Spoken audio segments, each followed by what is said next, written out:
एक गांव में अचानक बहुत सारे सिर कटे राई स्टार घुस आए। उन्हें देखकर गांव के लोग इधर उधर भागने लगे। कोई एक से बचता तो दूसरा उसे पकड़ लेता और उसका सिर काट देता। लोग जैसे तैसे अपनी जान बचाने की कोशिश कर रहे थे, लेकिन वो सिर कटे राई स्टार सबको मार डालते। उसी समय दूसरी तरफ सुपर राय अपने घर में हल्का हो रहा था। उसने सोचा बस बहुत हो गई दुश्मनों की धुलाई, अब होगी पीठ की सफाई। लेकिन तभी उसे घर के बाहर से किसी के चीखने की आवाज सुनाई दी। राई स्टार ने जल्दी से अपना सुपर सूट पहना, बिना कुछ और सोचे बाहर निकल गया। बाहर हाहाकार मचा हुआ था, लोग डर के मारे भाग रहे थे। राई स्टार ने एक आदमी को रोका और पूछा, क्या हुआ भाई, भूत देख लिया क्या? उस आदमी ने डरी हुई आवाज में कहा, सुपर राय हमारे गांव को बचा लो, गांव में बहुत सारे सिर कटे राई स्टार ने हमला कर दिया है। ये सुनकर सुपर राय हैरान रह गया। उसने कहा, मैं तो राई स्टार हूँ, ये सिर कटे राई स्टार कौन आ गए मार्केट में? सुपर राय ने अपने सुपर पावर का इस्तेमाल किया और हवा में उड़ता हुआ गांव के ऊपर पहुंचा। वहां उसने देखा कि लोग इधर उधर भाग रहे थे और उनके पीछे सिर कटे राई स्टार उन्हें बेरहमी से मार रहे थे। एक सिर कटा राई स्टार उसकी तरफ भी दौड़ा, लेकिन सुपर राय हवा में उड़ गया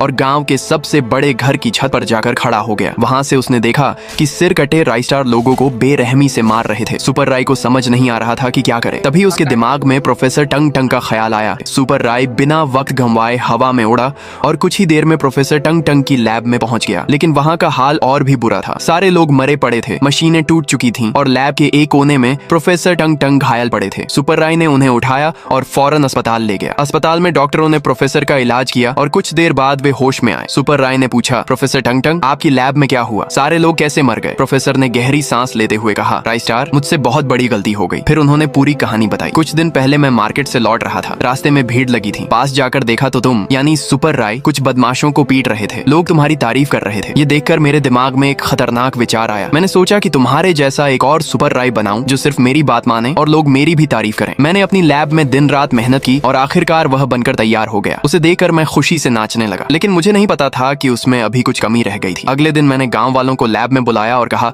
देखो भाइयों, ये है हमारा नया सुपर राय जो सब कुछ कर सकता है। गांव वाले बहुत खुश हुए, लेकिन तभी वह राय स्टार अपने आप जिंदा हो गया और एकदम से उसकी कई हमशक्ल प्रतियां बन गईं। उन सब ने मिलकर गांव में सभी को मार डाला और वहां से भाग गए। ये सुनकर सुपर राय हैरान रह गया। उसने कहा, जो हो गया सो हो गया, अब इसे ठीक कैसे करना है ये बताइए। प्रोफेसर टंग टंग ने कहा, इसके लिए तुम्हें उनमें से एक सिर कटे राई स्टार को पकड़ कर लाना होगा। सुपर राय बिना देर किए गांव पहुंचा। वहां सिर कटे राई स्टार अभी भी आतंक मचा रहे थे। तभी उसकी नजर एक कोने में अकेले खड़े सिर कटे राई स्टार पर पड़ी। सुपर राय के सामने जा खड़ा हुआ। सिर कटा राई स्टार उससे भिड़ने को तैयार था, लेकिन सुपर राय ने अपने सुपर पावर का इस्तेमाल किया और उसे बेहोश कर दिया। फिर उसने उसे उठाया और प्रोफेसर टंग टंग की लैब में ले आया। लैब में प्रोफेसर ने अपनी पूरी ताकत लगाकर एक एंटीडोट तैयार किया और सुपर राय को देते हुए कहा, इसे उन सिर कटे राई स्टार पर फेंक देना। सुपर राय हवा में उड़ा और गांव पहुंचा। वहां वह सीधे सिर कटे राई स्टार के सामने